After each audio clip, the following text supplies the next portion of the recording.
And now, BillyCBoxing.com presents Thumbs Up, Thumbs Down with Billy C.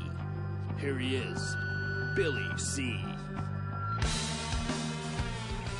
And we're coming at you from the Billy C studio in Lake George, New York. I'm Bill Calogero, and it's time for BillyCBoxing.com's professional boxing's Thumbs Up, Thumbs Down for Tuesday, June 5th in the year 2012. I just want to remind everybody, we respond to every single comment that you guys make to us, whether it's agreeing with something that we say here on this show or on the Talking Boxing with Billy C radio show, every single day. So whether it's something you agree with or disagree with, tune in to Talking Boxing with Billy C Monday through Friday and check out what we say about your comment. We'll put your comment up there, and hey, we'll give you a platform, man. Take advantage of it. We want to hear from you. And also, don't forget about becoming a premium subscriber to the show, man.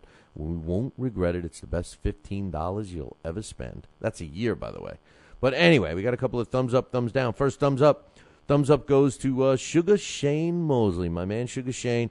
He knew when to say when, even though I think it might have been maybe 2 fights too many.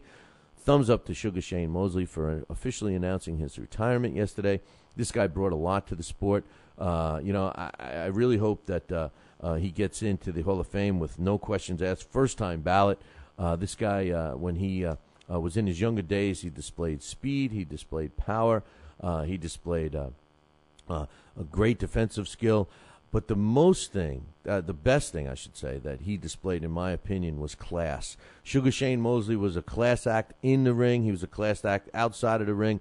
If half of our professional boxers of today emulate Sugar Shane Mosely, what a sport this would be. We wouldn't be complaining about half the stuff that we get to complain about if half these guys were as classy as Sugar Shane Mosely. Thumbs up to my main man, Sugar Shane Mosely. Although I'm going to miss watching you fight, I'm glad you're retired. You're going to enjoy your son's boxing career and the rest of your life because you're a class act, Sugar Shane, one of my favorites of all time. Good luck in your future. Thumbs up goes to the over 7,000 people who paid their respects to Johnny Tapia in New Mexico at his memorial a couple days ago. Doesn't this show us what an impact that Johnny Tapia made? Here's a guy that was turbulent in and out of the ring, had a very tough life. He was well known for giving it his all in the ring. I'll always, when I think of Johnny Tapia, I'm always going to think of all those damn tattoos. I mean, how many did he have on his body? Somebody said that everybody Tapia met in his life, whether it be just meeting someone at the store or meeting someone at a party or whatever, became a close friend to him, and that was the way it was. I will say this, I feel blessed and honored that I got to meet him, and it was recently. I was in New Mexico for the first Holly Holm fight against Ann Sophie Mathis, and I got to meet him and talk to him for about 2 minutes, and it was the first time I ever got to meet and talk to him. We had talked. I had told him that I was hoping to see him again when I went back. He knew that I was coming back for this next fight that Holly Holm and Ann Sophie Mathis is having. I'm going to be calling the action again out of Albuquerque, and I really was looking forward to spending some time with Johnny Tapia and extending an invitation to him to join us for our Hall of Fame. He missed getting into this year's Billy C Boxing Hall of Fame by 1 or 2 votes, and I was looking forward to it, and I was shocked that we lost him. Thumbs up to all the other over 7,000 people that took the time to show his respects to Johnny Tapia, who's going to be missed in the boxing community for sure. And finally, thumbs up to all fighters, especially the warriors that go out on their shield, like Gerald McCellan. I talked about it earlier on the Talking Boxing with Billy C show. Gerald McCellan, whether you remember or not, went out on his shield when he fought Nigel Benn back in 1995. As a result of his knockout loss, he went into a coma. He suffered a blood clot on his brain. He ended up with permanent brain damage. He's blind. He can't comprehend. He can't walk. Now he's got to undergo a serious operation that's going to remove his colon. This guy needs your help. I very rarely reach out and ask people to send some money. I know it's a tough time, but you know what? He represents all fighters. I want to give credit to Michelle Chong. She says it best when in her article that she wrote, and she says, at their peak, our favorite boxing champs seem invincible. They're strong, they're healthy forever, in their glory. Sadly, there's the other side of boxing, the darker side, where after the limelight fades, things don't turn out quite so rosy for many a champ. This is definitely the case for Gerald McClellan, and he needs your help. Even if you can only afford to send a couple of pennies, do it, man, and get a pencil, because I'm going to tell you where to send it. I'm going to say it now, and I'm going to say it again after I'm done with the thumbs down. It's called Gerald McClellan Trust. Gerald McClellan Trust. It's at 839 East Wyandotte, Wyandotte Street. That's in Freeport, Illinois, 61032. That's Gerald McClellan Trust, 839 East Wyandotte Street, Wyandotte Street, Freeport, Illinois, 61032. Make all checks out to Gerald McClellan Trust. I will give you that address one more time, so go grab that pen that you were looking for.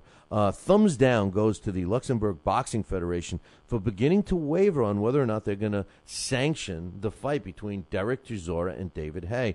Listen, I understand that they're being pressured by the European Boxing Union and the WBC and everyone else, but man, I hope they don't waver. I hope they stick true to it.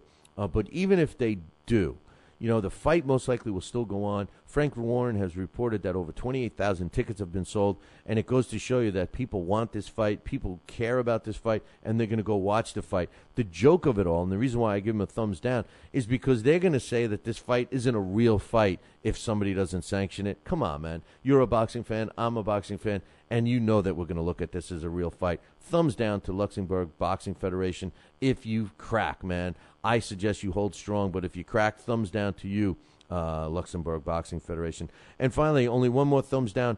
That goes to all the commissions out there who overcommission. Commissions like New York State Athletic Commission, commissions like the Mohegan Sun Boxing Commission, commissions like the Nevada State Athletic Commission sometimes with Nevada. You guys overcommission, man. Why don't you just do your job? Why don't you just, keep your nose out of other people's business and focus on one thing?